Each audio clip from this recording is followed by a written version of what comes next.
पिछले कुछ दिनों में जगी कुछ विधायकों की अंतरात्मा ने राज्यसभा का पूरा गुणागणित ही पलट कर रख दिया है। कुछ विधायकों की ऐन वक्त पर जगी हुई अंतरात्मा ने समाजवादी पार्टी और कांग्रेस के नेताओं को राज्यसभा जाने से रोक दिया है। लेकिन इस अंतरात्मा के जगने या फिर अंतरात्मा की आवाज की कहानी कोई नई नहीं है। यह कहानी तो इतनी पुरानी है कि अंतरात्मा की आवाज ने इस देश में कांग्रेस को राष्ट्रपति चुनाव तक हरवा दिया था, और जिसका नतीजा यह हुआ था कि इंदिरा गांधी को प्रधानमंत्री रहते हुए कांग्रेस से ही निकाल दिया गया और फिर पूरी कांग्रेस ही दो हिस्सों में टूट गई थी। नमस्कार, मैं हूं अविनाश और आप देख रहे हैं अनकट। यूं तो जिनकी सियासत में नई नई दिलचस्पी जगी है, उनके लिए अंतरात्मा की आवाज का सीधा मतलब नीतीश कुमार से ही होता है, क्योंकि ये नीतीश कुमार ही हैं जिन्होंने साल 2017 में महागठबंधन तोड़ने का फैसला लिया तो कहा कि उन्होंने ये फैसला अंतरात्मा की आवाज पर लिया है। ये हमारे अंतरात्मा की आवाज है। हमने कई बार सोचा, अनेक दिनों से यह बात मेरे मन में चल रही है। लेकिन इसके बाद तो महाराष्ट्र में एकनाथ शिंदे से लेकर अजित पवार तक की अंतरात्मा जगी और फिर उद्धव ठाकरे, शरद पवार किनारे लग गए। फिर उत्तर प्रदेश से लेकर हिमाचल तक के विधायकों की अंतरात्मा जगी, और जिसकी वजह से सपा मुखिया अखिलेश यादव के करीबी आलोक रंजन और कांग्रेस के कद्दावर वकील अभिषेक मनु सिंह भी राज्यसभा नहीं पहुंच पाए। लेकिन इस अंतरात्मा की असली कहानी शुरू होती है साल 1969 से, तब से जब इंदिरा गांधी प्रधानमंत्री थीं और कांग्रेस में ओल्ड गार्ड वर्सेस यंग का झगड़ा अपने चरम पर था। ओल्ड गार्ड का नेतृत्व कर रहे थे के कामराज, जिनके साथ थे बंगाल के अतुल्य घोष, महाराष्ट्र के एस के पाटिल, कर्नाटक के निंजलिगप्पा और बिहार की तारकेश्वरी सिन्हा। इस ओल्ड गार्ड को कहा जाता था सिंडिकेट।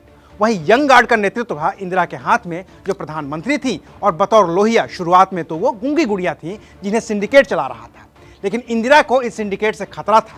उनकी टीम में थे चंद्रशेखर, कृष्णकांत, अर्जुन अरोड़ा, मोहन धारिया, रामधन और लक्ष्मीकांत थम्मा जैसे युवा नेता। इस बीच 3 मई 1969 को देश के राष्ट्रपति जाकिर हुसैन का अचानक से निधन हो गया। खाली जगह को भरने के लिए फिर से राष्ट्रपति चुनाव होना था। तब वीवी गिरी देश के उपराष्ट्रपति थे। उन्हें देश का कार्यवाहक राष्ट्रपति बना दिया गया।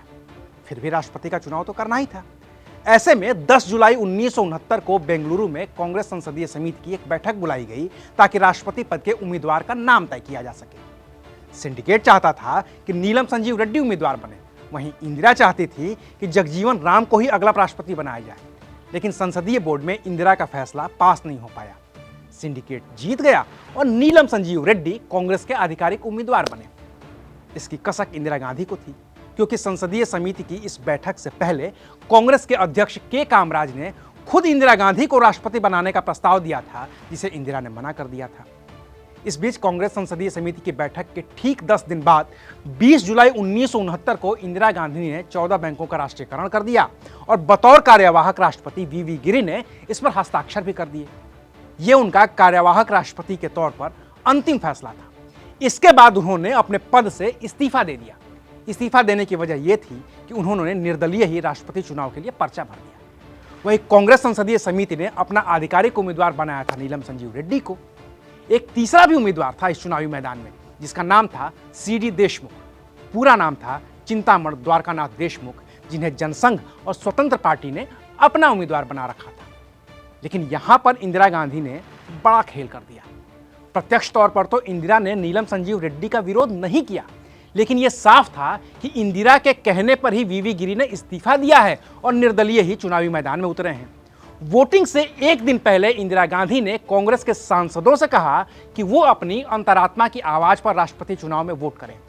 राजनीति के इतिहास में यह पहली बार था जब अंतरात्मा की आवाज का इस्तेमाल किया गया। इंदिरा का इशारा सांसदों के लिए आदेश की तरह था।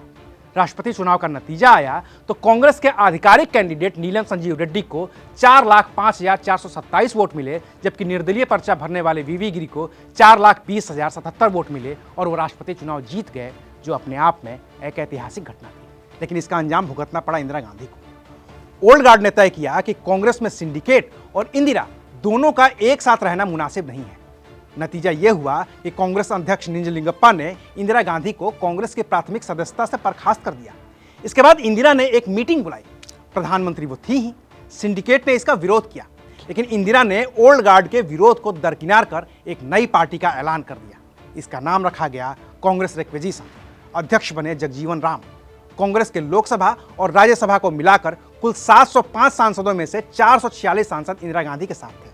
बाद में इंदिरा वाली कांग्रेस को ही कांग्रेस रूलिंग और इमरजेंसी के बाद कांग्रेस इंदिरा के नाम से भी जाना गया।